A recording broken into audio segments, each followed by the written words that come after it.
કેમ છો દોસ્તો? મજામાં ને? સ્વાગત છે તમારું હર્ષાની રસોઈમાં. તો આજે હું તમારા માટે લઈને આવી છું એકદમ ચટપટો, સરળ અને કંઈક અનોખો એવો નાસ્તો જે બન્યો છે સોજી અને બટાકાથી. તો એના માટે સૌથી પહેલાં તમારે જોઈશે એક કઢાઈમાં 3 ચમચી જેટલું તેલ. તો અહીંયા 3 ચમચી તેલ નાખી અને થોડું ગરમ થાય એટલે એમાં આપણે 1 ચમચી જેટલી અડદની દાળ નાખીશું, અડધી ચમચી જેટલી આપણે એમાં રાઈ ઉમેરીશું અને 5 ચમચી જેટલી હિંગ નાખીશું અને એની સાથે જ એને તીખાશ અને થોડી ફ્લેવર આપવા વાટેલા આદુ મરચાં ઉમેરીશું. તો અહીંયા મેં 2 ચમચી જેટલા વાટેલા આદુ મરચાં ઉમેર્યા છે. તમને જેટલી તીખાશ પસંદ હોય એ પ્રમાણે ઉમેરી શકો.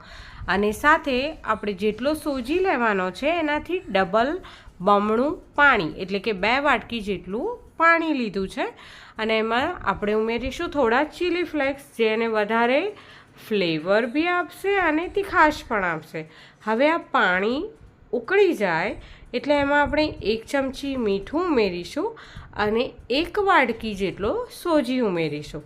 જેમ મેં અગાઉ પણ કહ્યું કે આપણે કપ અથવા વાડકી કોઈ પણ માપ જે લેતા હોય એ એક જ માપને ફોલો કરવાનું છે પાણી અને સોજી બંને માટે. તો હવે એકવાર સોજી ઉમેરીને બરાબર મિક્સ કરીને ઢાંકીને 2 મિનિટ ચડવા દીધું. પછી એની અંદર આપણે ઉમેરીશું થોડી કોથમીર અને 250થી 300 ગ્રામ જેટલા બાફેલા બટાકા જેને મેં અહીંયા છીણીને રાખ્યા છે એટલે એની અંદર કોઈ ગઠ્ઠો રહી ના જાય. અને હવે ઉમેરીશું બટાકાના ભાગનું મીઠું અડધી ચમચી, બરાબર.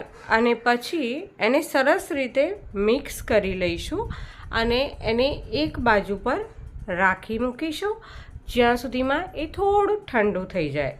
અને એ દરમિયાનમાં આપણે બનાવવાનું છે એક સ્ટફિંગ.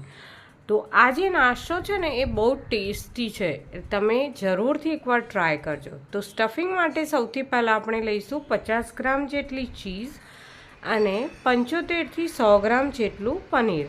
તો અહીંયા મેં પનીર ઘરનું બનાવેલું લીધું છે અને પ્રોસેસ ચીઝ લીધી છે.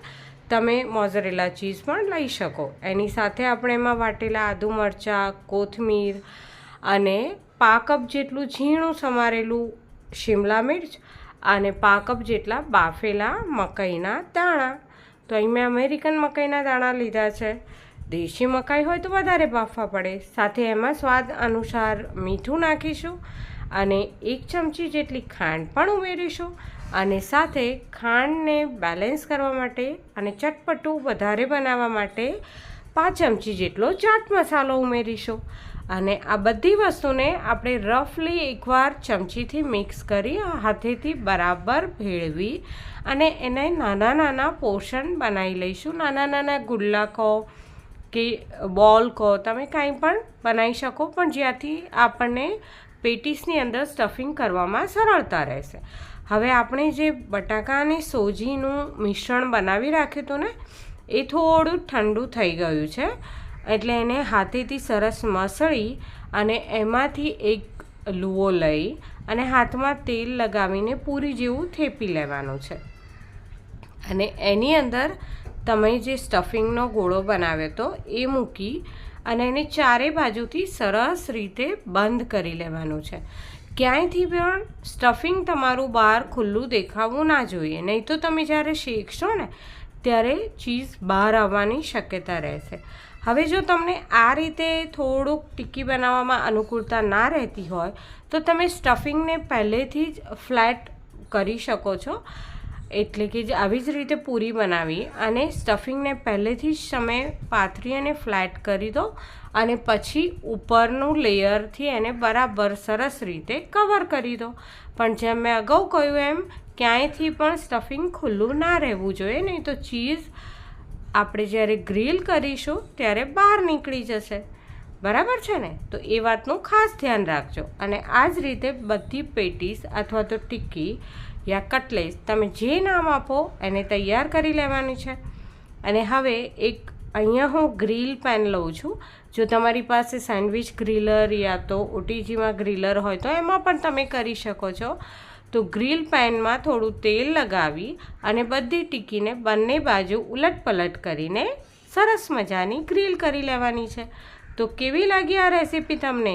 જો તમને આ વિડીયો ગમ્યો હોય તો આ વિડીયોને લાઈક અને શેર કરવાનું બિલકુલ ના ભૂલતા, અને જો તમે મારી ચેનલ પર પહેલીવાર આવ્યા હોય તો એને સબસ્ક્રાઈબ પણ કરી દેજો, જેથી તમને આવનારા વિડીયોની જાણકારી મળશે અને તમારા લાઈક અને શેરથી મને પ્રોત્સાહન મળશે। તો હું આવી જ નવી રેસીપી લઈને તમારી સમક્ષ આવતી રહીશ, હે ને?